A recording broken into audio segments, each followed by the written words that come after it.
क्षमता है कि कोई ऐसा प्रश्न करे और उसका स्वयं की जिज्ञासा की वो हो। संभवतः मैं पहला व्यक्ति हूँ जो भौतिक और आध्यात्मिक समस्याओं के निवारण के लिए घर से बाहर गया हूँ। तो वहाँ इंग्लिश में रहा है for solution of the physical and the spiritual problems.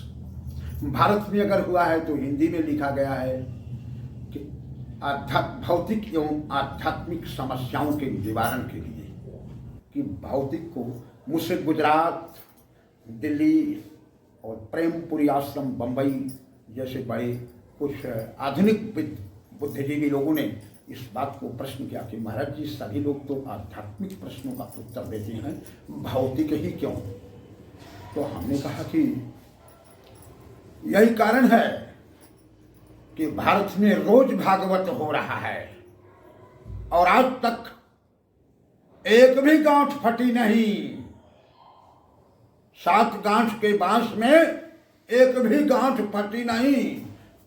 उसका न कोई धुंधकारी हुआ न कोई गोकर्ण हुआ।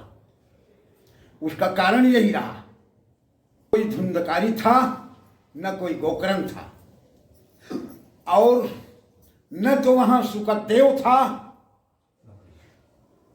और न वहां महाराज परीक्षित थे।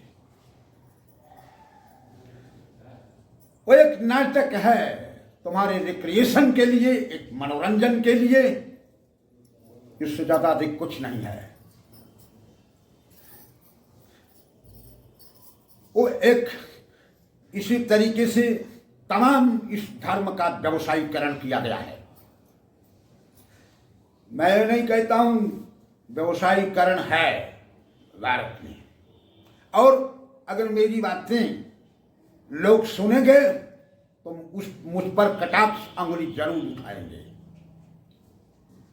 लेकिन मैं उनको शांत करने की भी गुरुदेव की कृपा से शक्ति है, और वो स्वयं बैठ करके अपना पुनर्निरीक्षण करें, आत्मनिरीक्षण करें तो उनको मालूम होगा कि क्या व्यवसाय नहीं है तो वो धर्म की वास्तविक परिभाषा ही नहीं है। एक ही बार सुखदेव होते हैं, एक ही बार इस संसार में परीक्षित होते हैं, और एक ही बार अष्टावक्र होते हैं, एक ही बार जनक होते हैं, एक ही बार मीरा होती हैं, एक ही बार रैदास होते हैं, एक ही बार रामकृष्ण होते हैं, और एक ही बार विवेकानंद होते हैं। यहाँ पुनरावृत्ति नहीं होती, एक ही बार नाम होते, एक ही बार कृष्ण होते हैं। उन सब जिसने जाना है उसने विभिन्नता को चुना है। एक ही बार नानक होते हैं, दोबारा नहीं होता। वो उसके नाटक हैं, बाकी और कुछ नहीं है। इसलिए मैं नहीं कहता हूं कि यहां आने के बाद, हाँ, मैं मनवाने का प्रयत्न नहीं करता हूं, जानने के लिए करना हूं।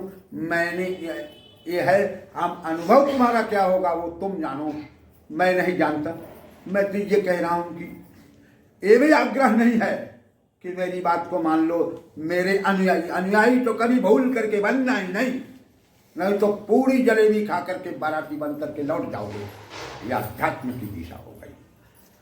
हाँ, मेरा मानना है, यहां तक तो मैं पूर्ण रूप से हूं और सहायता करने को भी तत्पर हूं। भौतिक के बिना मेरा अपना मानना है, उसके पहले भी होते, वो दूसरे तरीके से धनी थे। कबीर जिसका नाम कोई लेगा, कबीर अंतर के गुरु थे,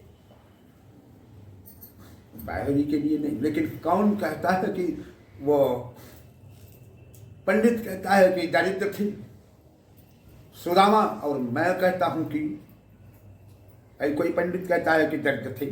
मैंने सुन रखा है, लेकिन मैं कहता हूं कि जो ये कहता कि दरिद्र थे, मैंने तो किसी राज दरबार में कोई याचना करते हुए कभी सुना नहीं है, न भागवत में कभी पढ़ा है, और मैं भागवत पढ़ा लिखा भी नहीं हूं। कभी किसी राज दरबार में की कोई मांग नहीं रखी, और परमात्मा मांग नहीं है, परमात्मा दान है। अगर मंदिर में भिखारी बन करके जाओगे तो ठीक नहीं है।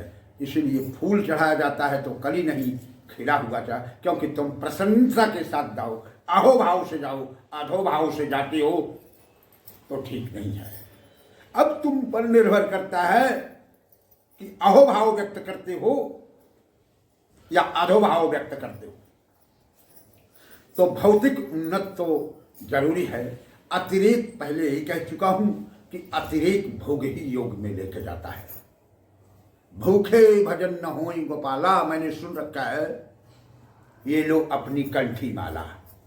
जिसकी मूलभूत रोजी रोटी की आवश्यकता नहीं, वो अध्यात्म के मार्ग में प्रवेश करना तो दुर्लभ सोच ही नहीं सकता। इसलिए पहले मैंने भौतिक रखा। मेरी प्यास भी भौतिकता की थी, है नहीं थी, भौतिकता की आज से 35 वर्ष थी पहले, वो जरूरी है।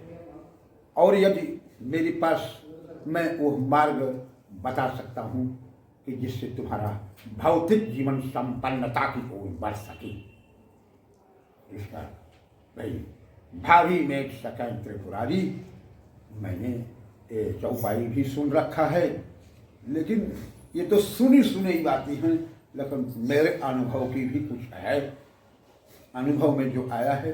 लेकिन मेरे अनुभव को मत मानना, तुम करके खुद देखना तो होगा। मेरे मार्ग पे, बैसाखी के मार्ग पे कुछ किसी को मिलने वाला नहीं है, लेकिन हाँ मेरे मार्ग पे चल करके देखो, ये नहीं मिलेगा क्या मिलेगा, लेकिन चल करके देखो, जो मिलेगा सो मिलेगा, वो हम नहीं जानते।